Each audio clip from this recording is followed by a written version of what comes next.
नमस्कार दोस्तों, welcome to the science एजुवर्ड। दोस्तों, पिछले लेक्चर की शुरुआत हमने कोशिका के परिचय से की थी, जिसमें हमने देखा था कि जीवन की मूलभूत इकाई क्या कहलाती है, कोशिका। ठीक है, आज के लेक्चर की शुरुआत हम कोशिका की खोज डिस्कवरी ऑफ द सेल से करेंगे। कोशिका की खोज से संबंधित दो साइंटिस्ट इम्पोर्टेंट है, जिसमें से पहले हमारे पास रॉबर्ट हुक।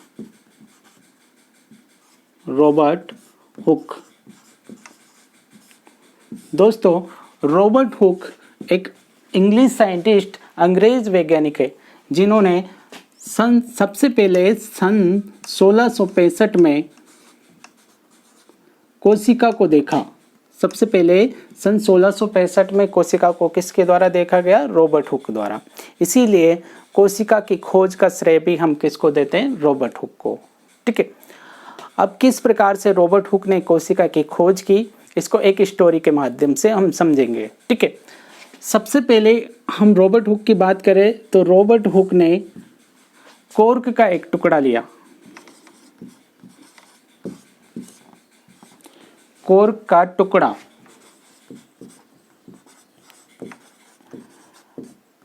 ये कॉर्क क्या होता है? कॉर्क जो प्लांट्स होते हैं, पेड़ पौधे, उनके जो लकड़ी वाला एक मृत कोशिकीय पार्ट होता है। ठीक है, हम ऐसे समझ सकते हैं सामान्यतः जो कांच की बोतल्स होती है, आजकल जिनके ढक्कन होते हैं, उसकी जगह पहले क्या किया जाता था? ढक्कन के स्थान पर एक गुट्टे का इस्तेमाल किया जाता था, लकड़ी के गुट्टे का। वो किससे बना होता था? जो प्लांट्स के कॉर्क वाले पार्ट्स हैं। ठीक है, ये एक तरह का सेकेंडरी टिश्यू होता है। हम यहाँ पर ये देखेंगे कि बोतल कॉर्क का एक टुकड़ा इन्होंने लिया और इसकी पतली सी स्लाइस काटी, थिन स्लाइस,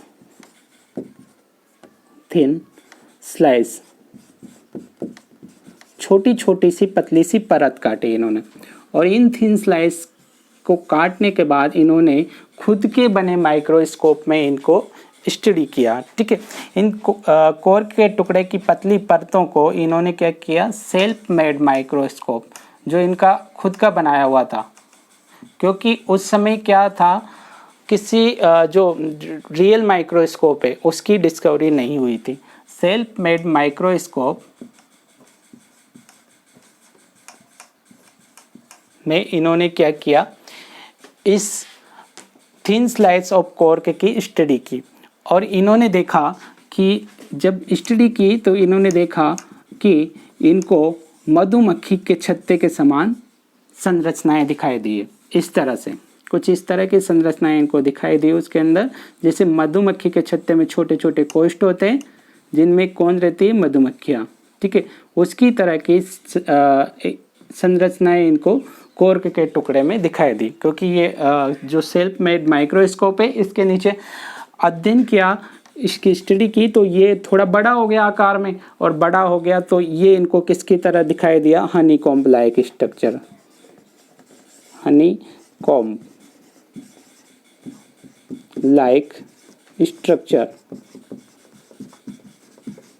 ठीक है, ये इनको मधुमक्खी के छत्ते के समान संरचनाएं इसके अंदर दिखाई दी कॉर्क के टुकड़े में। ठीक है, अब इन्होंने कहा कि ये तो मधुमक्खी के छत्ते के समान संरचना है, और ये क्या है? एक तरह के छोटे छोटे रूम्स है, स्मॉल रूम। ठीक है, और इन्हीं स्मॉल रूम्स को हम लैटिन लैंग्वेज में क्या कहते हैं? सेल्यूला। ठीक है, और इसी से जो सेल वर्ड अराइज हुआ है, इसी से सेल वर्ड कोशिका शब्द बना है। ठीक है, हम बात कर सकते हैं रॉबर्ट हुक ने कॉर्क का टुकड़ा लिया, उसकी पतली सी परतें काटी और उसको सेल्फ मेड माइक्रोस्कोप के नीचे स्टडी किया। और जब स्टडी किया इन्होंने, तो इन्होंने देखा कि इनको कैसी संरचनाएं दिखाई दी? Honeycomb like structure. Honeycomb like मतलब मधुमक्खी के छत्ते के समान संरचनाएं। ठीक है, या फिर मधुमक्खी के समान संरचना इनको दिखाई दी। अब इन मधुमक्खी के छत्तों के जो समान संरचना कोष्ठक वाली छोटी छोटी, अब इसको इन्होंने नाम दिया स्मॉल रूम, और उसी को लैटिन लैंग्वेज में हम क्या कहते हैं? सेलुला। ठीक है, और उसी से कौन सा शब्द बना है? सेल। अब इतना सब किया है इन्होंने, और इन सब जो भी इन्होंने किया, जो देखा इन्होंने, अपना सारा एक्सपेरिमेंट्स जो भी इन्होंने किया, उन सबको इन्होंने अपने एक पुस्तक में समराइज कर दिया। अपनी एक पुस्तक में सारे कंक्लूजन को इन्होंने मेंशन कर दिया। उस पुस्तक का नाम इम्पोर्टेंट है, वो उस पुस्तक का नाम है माइक्रोग्राफिया।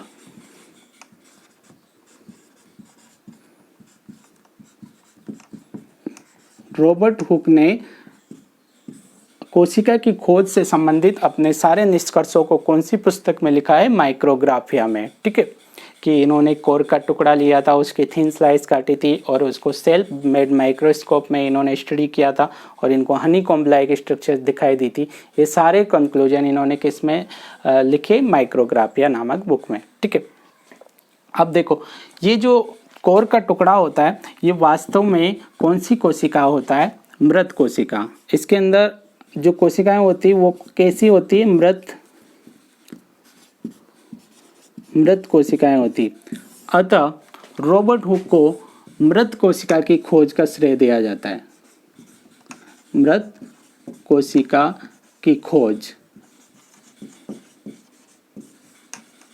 का श्रेय। ठीक है, इन्होंने जो कोशिका देखी थी वास्तव में वो मृत कोशिका थी। ठीक है, अब इस कोशिका के अंदर वास्तव में कुछ भी नहीं था, सिर्फ कोशिका भित्ति थी, एक तरह की कोशिका भित्ति थी, सारी की सारी ये सेल्स डेड हो चुकी थी। ठीक है, तो रॉबर्ट हुक के बारे में ये सारी चीज़ें तुम्हें याद रखना है। सन 1665 में कोर के टुकड़े की स्टडी की इन्होंने और किसकी खोज की? मृत कोशिका की। ठीक है, उसके बाद में नेक्स्ट साइंटिस्ट जो है कोशिका के खोज से संबंधित वो है हमारे पास में Antony van Leeuwenhoek. Antonie van Leeuwenhoek वो वैज्ञानिक थे जिन्होंने कोशिका में जीवित कोशिका की खोज की। क्या नाम है? Antonie van Leeuwenhoek.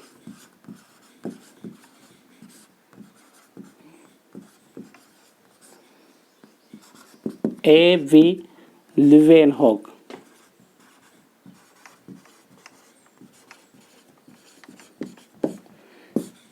Antonie van Leeuwenhoek 17वीं शताब्दी के सबसे पावरफुल व्यक्ति थे। पावरफुल एक व्यक्ति इसलिए बोल रहे हैं हम इनको क्योंकि इनके पास 17वीं शताब्दी का सबसे पावरफुल माइक्रोस्कोप था। ठीक है, ये कोई साइंटिस्ट नहीं थे, ये एक मेडिसिन सेलर थे और इनके पास बहुत सारा फ्री टाइम था और इनके पास सबसे पावरफुल माइक्रोस्कोप भी था। तो ये कुछ ना कुछ खोज करने में या फिर कुछ ना अपना जो टाइम था उसमें कुछ ना कुछ चीज़ें देखते रहते थे माइक्रोस्कोप के नीचे। ठीक है, तो इनके पास जो माइक्रोस्कोप था उसके द्वारा सन 1674 में 1674 में इन्होंने सबसे पहले जीवित कोशिका की खोज की। इन्होंने सबसे पहले जीवित कोशिका की खोज की।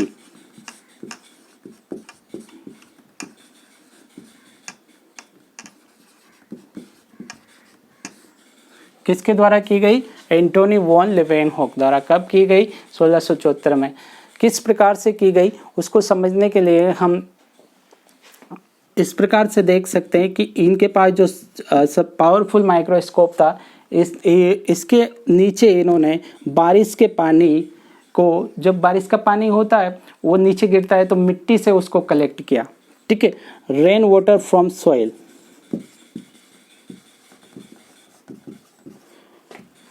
फ्रॉम सॉइल और इसमें से इन्होंने इसकी जब स्टडी की इन्होंने तो इसमें इन्होंने बैक्टीरियाज को देखा।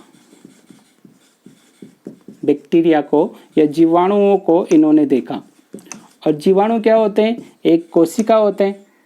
ठीक है, जीवित कोशिका होते हैं।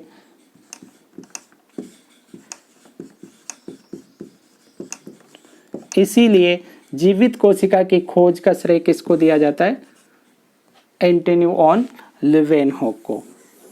ठीक है, अब हम बात कर रहे हैं एंटोनी वॉन लीवेनहॉक ने सिर्फ बैक्टीरिया की खोज नहीं की, इन्होंने ह्यूमन आरबीसी को भी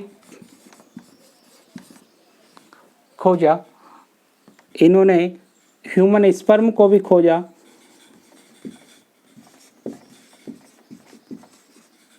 ठीक है। ह्यूमन आरबीसी की खोज का श्रेय भी एंटोनी वन लीeuwenhoek को दिया जाता है। ह्यूमन स्पर्म की खोज का श्रेय भी एंटोनी वन लीeuwenhoek को ही दिया जाता है, ठीक है। आरबीसी भी एक सेल होती है, ह्यूमन स्पर्म भी एक तरह का सेल होता है, ठीक है। और बैक्टीरिया तो सेल है ही सही, प्रोकैरियोटिक सेल, ठीक है। अब हम बात कर रहे हैं कि एंटोनी वन लीeuwenhoek को जीवित कोशिका की खोज का श्रेय दिया जा रहा है, ठीक है। इसके अलावा इनको बैक्टीरिया की खोज के लिए इनको सबसे पहले इनको कहा जाता है father of bacteriology, father of bacteriology या father of microbiology, father of microbiology,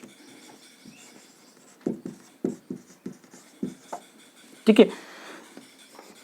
Antony one लीeuwenhoek की जो फेमस बुक है उसका नेम भी तुम्हें लर्न करना है, ठीक है। इनकी जो बुक है उसका नेम है the secret of nature, the secret of nature, ठीक है। जिसमें इन्होंने कोशिका की खोज से संबंधित, बैक्टीरिया की खोज से संबंधित सारे अपने निष्कर्षों को मेंशन किया है, ठीक है। उसके बाद में हमारा नेक्स्ट टॉपिक होगा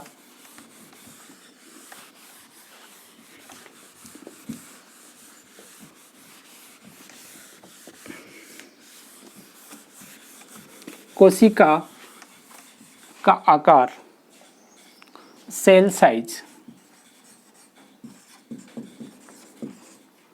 कोशिका का आकार या सेल साइज, ठीक है। कोशिका आकार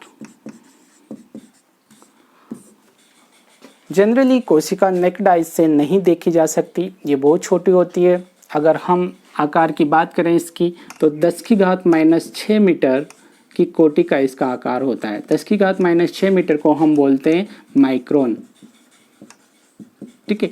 तो कोशिका को हम किस में मेजर करते हैं? माइक्रोन में, ठीक है। सामान्यतः 1 माइक्रोन, 5 माइक्रोन, इस प्रकार से कोशिका का आकार होता है। जैसे फॉर एग्जांपल आरबीसी का जो आकार होता है, आरबीसी का आकार लगभग 7.5 माइक्रोन होता है, ठीक है। नेक्स्ट, यहाँ पर कुछ डेटा हमको कलेक्ट करने हैं कोशिका के साइज से रिलेटेड, जो कि बहुत इम्पोर्टेंट है, ठीक है। जैसे कि अगर हम बात करें सबसे छोटी कोशिका, smallest cell of living world, पूरे जीव जगत की सबसे छोटी कोशिका कौन सी है? तो उसका आंसर है हमारे पास में माइकोप्लाज्मा। माइकोप्लाज्मा सबसे छोटी कोशिका होते हैं, ठीक है। माइकोप्लाज्मा को ही हम पीपीएलओ भी कहते हैं। ये बहुत छोटे होते हैं, ये एक तरह के जीवाणु होते हैं, कोशिका भित्ति रहित जीवाणु, ठीक है। इनको पीपीएलओ भी कहते हैं। पीपीएलओ का फुल फॉर्म भी तुम्हें याद रखना है, प्लूरो न्यूमोनिया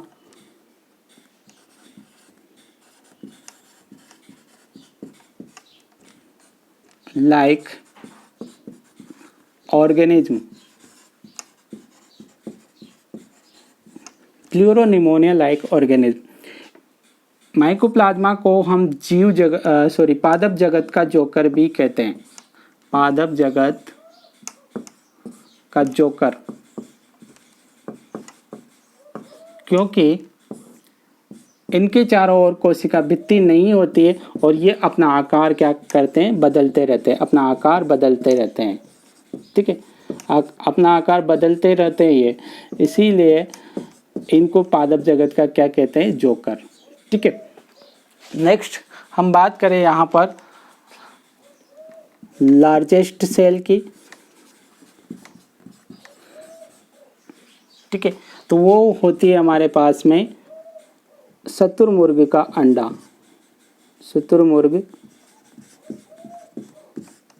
का अंडा, ऑस्ट्रिच एग,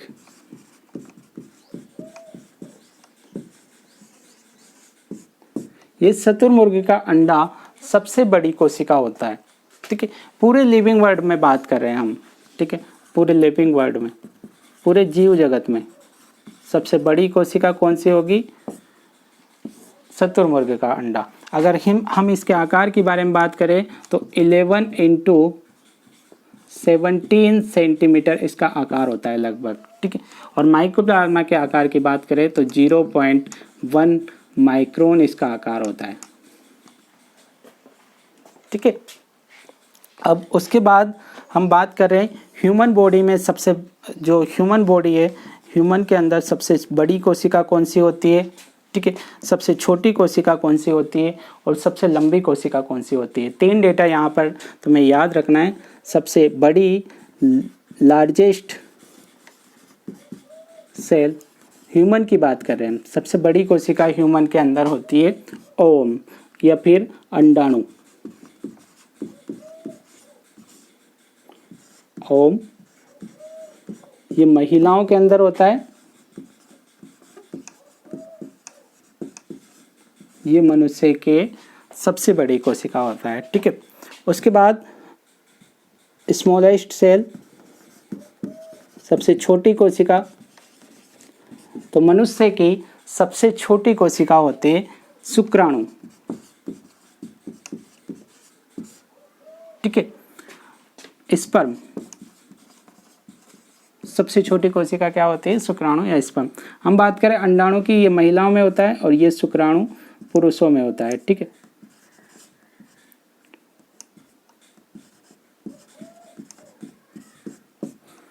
उसके बाद यहाँ पर लॉन्गेस्ट सेल ऑफ ह्यूमन, तो ये होती है हमारे पास तंत्रिका कोशिका, नर्व सेल।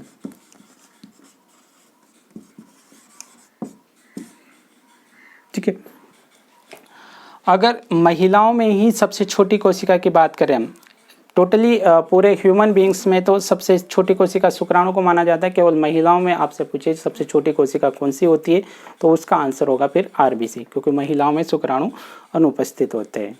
ठीक है, तो ये हमारे पास कुछ फैक्ट है जो कोशिका से रिलेटेड है। आज के लेक्चर में हम यहीं तक पढ़ेंगे।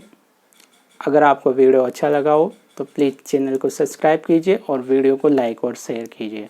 ठीक है, थैंक यू सो मच।